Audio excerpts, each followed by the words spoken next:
Praise the lord. యేసునామమే జయము. మన రక్షకుడు మన విమోచకుడైన యేసుక్రీస్తు పరిశుద్ధమైన నామములో అందరికీ వందనాలు. చిన్న ప్రార్థన ద్వారా రాత్రికాల వాక్య భాగం ధ్యానించుకుందాము.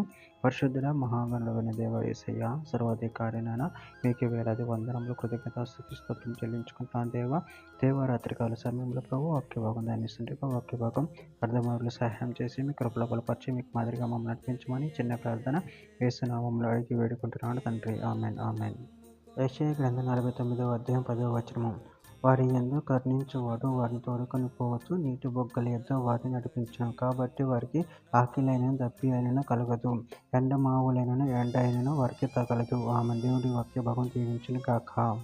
ప్రభునందు ప్రియులారా, వాక్య భాగాన్ని గమనించినట్లయితే వారి యందు కరుణించువాడు వారిని తోడుకొని పోవచ్చు, నీటి బుగ్గల యొద్ద వారిని నడిపించును. కాబట్టి వారికి ఆకలి అయినను దప్పి అయినను కలగదు, ఎండమావులైనను ఎండ అయినను వారికి తగలదు. అదేవిధంగా వాక్య భాగాన్ని గమనించినట్లయితే ప్రకటన గ్రంథం 7వ అధ్యాయం 16-17 వచనాల్లో వారికి ఇక మీదట ఆకలి అయినను దాహమైనను ఉండదు, సూర్యుని ఎండ అయినను ఏ వడగాలి అయినను వారికి తగలదు. ఏలియనగా సింహాసన మధ్యమందుండు గొర్రెపిల్ల వారికి కాపరి, జీవజలముల బుగ్గల యొద్దకు వారిని నడిపించును.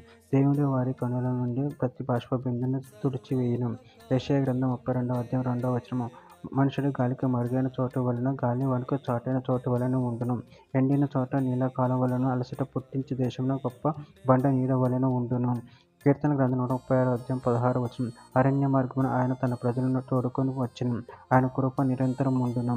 యెషయా గ్రంథం 40వ అధ్యాయం 11వ వచనం. గొర్రెల కాపురులు ఆయన తన మందను మేపును, తన బాహువులతో గొర్రె పిల్లను కూర్చొని రోమను ఆనించుకొని మొయ్యును, పాలిచ్చు వాటిని ఆయన మెల్లగా నడిపించును. యెషయా గ్రంథం 48వ అధ్యాయం 17వ వచనం. నీ విమోచకుడు ఇశ్రాయేలు పరిశుద్ధ దేవుడైన యెహోవా ఇలాగ సెలవిచ్చుచున్నాడు, నీకు ప్రయోజనం కలుగునట్లు నీ దేవుడైన యెహోవా నగు నేను నీకు ఉపదేశం చేయుదును, నువ్వు నడవవలసిన త్రోవను నిన్ను నడిపించుదును.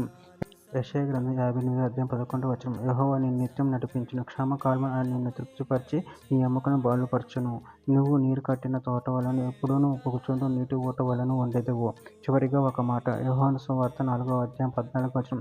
నీ నుంచి నీళ్లు త్రాగువాడు ఎప్పుడునూ తప్పికొనడు, నేను వానికి ఇచ్చి నీళ్ళు నిత్య జీవమునకై వానిలో ఊరెడి నీట బుగ్గుగా ఉండునని ఆమెతో చెప్పెను. ఆమెన్. దేవుడి వాక్య భాగం దీవించును గాక. చిన్న ప్రార్థన చేసుకుందాము.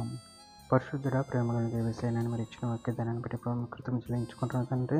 మీరే మమ్మల్ని సర్వదా కాచి కాపాడు దేవుడే ఉన్నారు ప్రభావ. దాన్ని బట్టి ప్రభు కృతజ్ఞతలు చెల్లించుకుంటూ మీ ప్రేమ కృపను మమ్మల్ని నిరంతరం కాచి కాపాడు మీకు మహిమకరంగా మమ్మల్ని అడుకోమని చిన్న ప్రార్థన యేసుక్రీస్తు పరిశుద్ధమైన నామములో అడిగి వేడుకుంటున్నాను తండ్రి. ఆమెన్.